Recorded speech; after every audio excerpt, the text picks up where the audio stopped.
Max Greenfield. Good to see you, sir. You too, sir. How are you? I'm very well. Do you know Cedric? I have met him a couple of times. Has he never been on the show? We got to get him on here. Oh, he'd be great. I mean, did Cedric the Entertainer throw out the first one? The Dodgers had two people throw out a first pitch one day, right? Yes. I was one, and then Ced did the other. Yeah, you guys did it on the same day. Yeah, and then when Cedric, we recently went and saw, he got a star on the Walk of Fame. Yeah. And Magic Johnson gave him, it was one of it, him and Magic Johnson and George Lopez introduced him. And Magic gave this beautiful speech. They've been friends for a really long time. And one would think that we would be able to get Laker tickets because of it. And? Even LeBron trumps Magic at this point. Now, Cedric can't get tickets. No, hold on a second. Cedric the Entertainer, despite having Magic Johnson introduce him at his Hollywood Walk of Fame ceremony. Nothing. Zero. Nope. Wow. Yeah. Well, I mean, maybe wait a couple weeks. Last year, it's like it would have been a revolving door. Oh my God, it would have been lovely. You choose your seats. Good seats still available. I mean, that's, I was funny. I was on a podcast yesterday, and someone was asking me about how LeBron is playing out here. I think LeBron coming to the Lakers has even overshadowed the Dodgers making a World Series a second straight year. I even believe that more and more people are talking about LeBron maybe than the Dodgers. You seem to be having an issue with that. I think if they weren't 0-3, yeah. Right. I think expectations are like, oh, okay, I see what's happening here. And not to say that won't turn around. It probably will. Mm-hmm. But I think right now people brought that, because there was a sense during preseason, wait a minute, are they going to be like unbelievable? Right. And now I mean, the Western Conference is so good, but now you get to see, all right, they're going to be fighting for maybe a 7. Yeah, Barkley was saying on opening night at halftime of the Trailblazers-Lakers game that the pace of play that the Lakers are on right now, they're running the floor, they're transitioning, they're trying to get easy buckets, they're trying to get layups, that to do that in the Western Conference is going to be completely different than the Eastern Conference. He doesn't even think LeBron could keep up that pace over 82 games. I don't know. It's crazy. It's great. They look small. They just look small. And then you got LaMarcus Aldridge certainly made him look small the other night with the Spurs. So are you from here? Are you from here in Los Angeles? I'm from New York. Where in New York are you from? Westchester. Okay. Yeah. So that's why you're a Yankee fan? I was a Yankee fan. What's with the past tense, Max? What the hell? So growing up, I was a big Yankee fan. How old are you, may I ask? I'm 39. Okay. I had my first goldfish that my parents got me as this is what you are to be responsible for. Yes. I named him Dave Winfield. This is Dave Winfield the goldfish. Yeah, Dave Winfield the goldfish. Dave Winfield laughs at about 2.5 weeks. I was about to say, when did he go belly up? Yeah, it was a sad day when we lost Dave Winfield. I think it was May of 1981 is when he went belly up. No, it's October. Remember Steinbrenner called him Mr. May? Right. Well, nice. you weren't even born yet. No, but I remember. I know. Okay. But then, and I'm not sure what year it was. It was somewhere in the early 90s, I think. And, we had that team where it was Jeter and Brocious and Paul O'Neill and Martinez. And we were watching the playoffs. And I remember it was just at the time where I was young enough, or was old enough to sort of be with all my friends. And we were watching the game. We were in the playoffs and we were playing the A's. And it was when Giambi was on the A's. It's when Jeter with the tag. He made the tag. Yeah, and it was the best. And I remember never being more fired up about a series and games in my life. And then the next year, Giambi is in a Yankee uniform, and I couldn't make sense of it.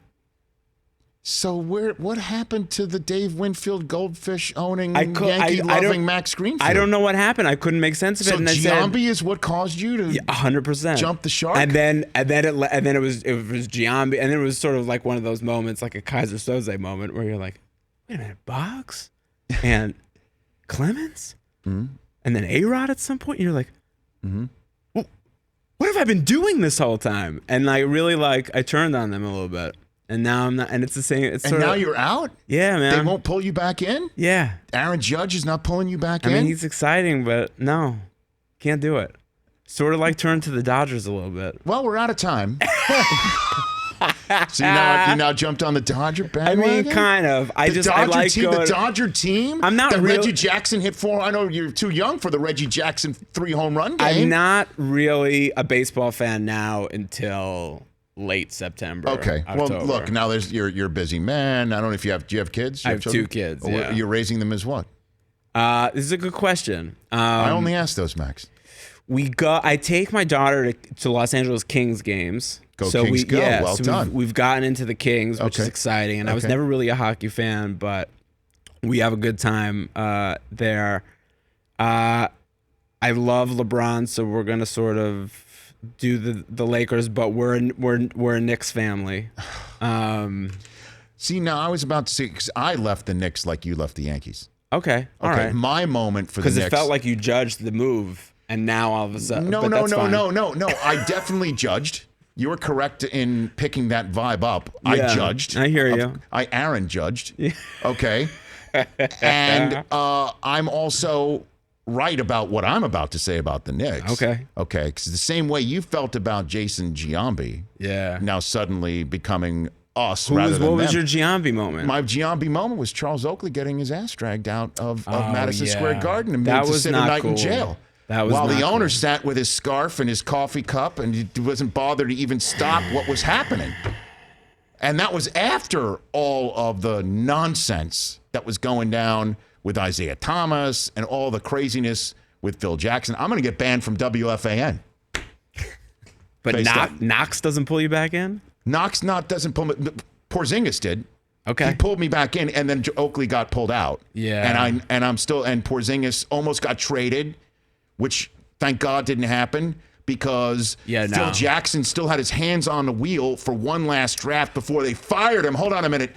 After they let him draft. They let him draft and then got rid of him. Okay. While he played the harmonica with his schmecky band.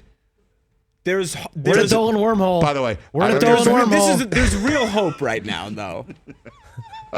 Be careful. By the way, I know you're a fantasy football player. Yeah. That was going to be one of our team names that we have a team together was Dolan Wormhole. Because when you mention James Dolan, I go right down. It spins him right off. It's tough. Yeah. I just got spun off. I'm sorry. You're a guest here. You've never been here before, Max. Let me ask you this. Yeah. Do you think the Knicks have a legitimate shot at a real free agent next year? Yes. Somebody's going to. I've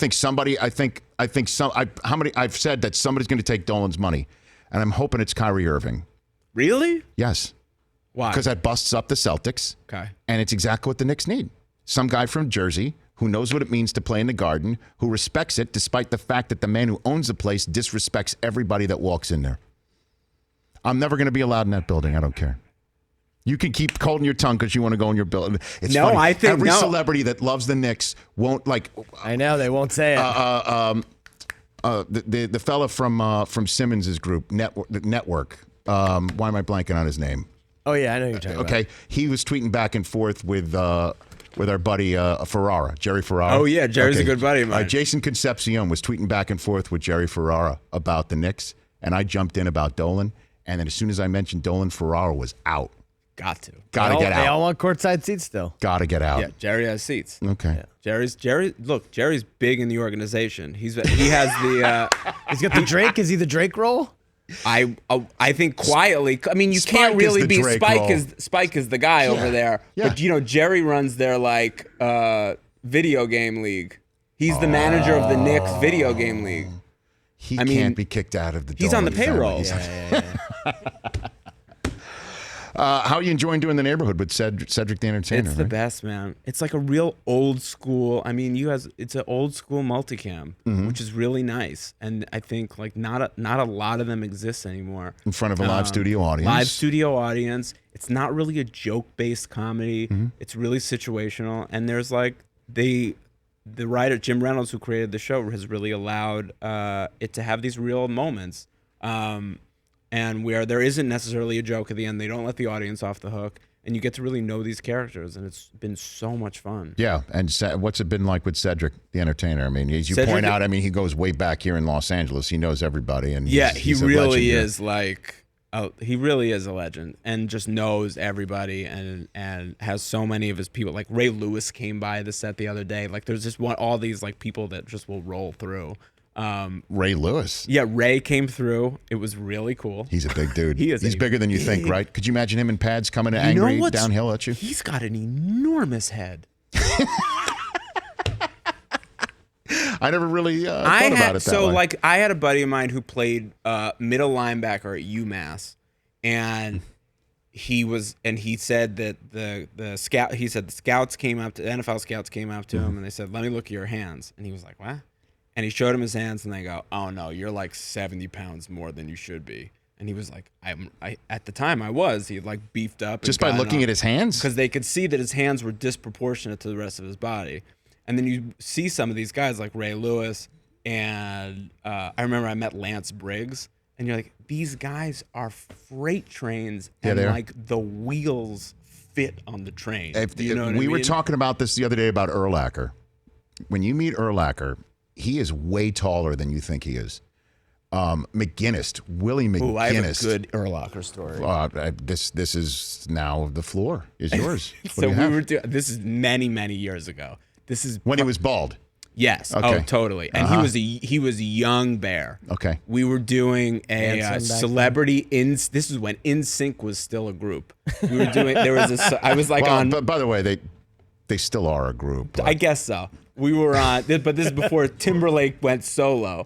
So we were in Chicago. They invited me out. I was on Veronica Mars at the time, and they invited me out to do some NSYNC basketball game. And it was in Chicago, so Urlacher was playing in the game. Mm-hmm.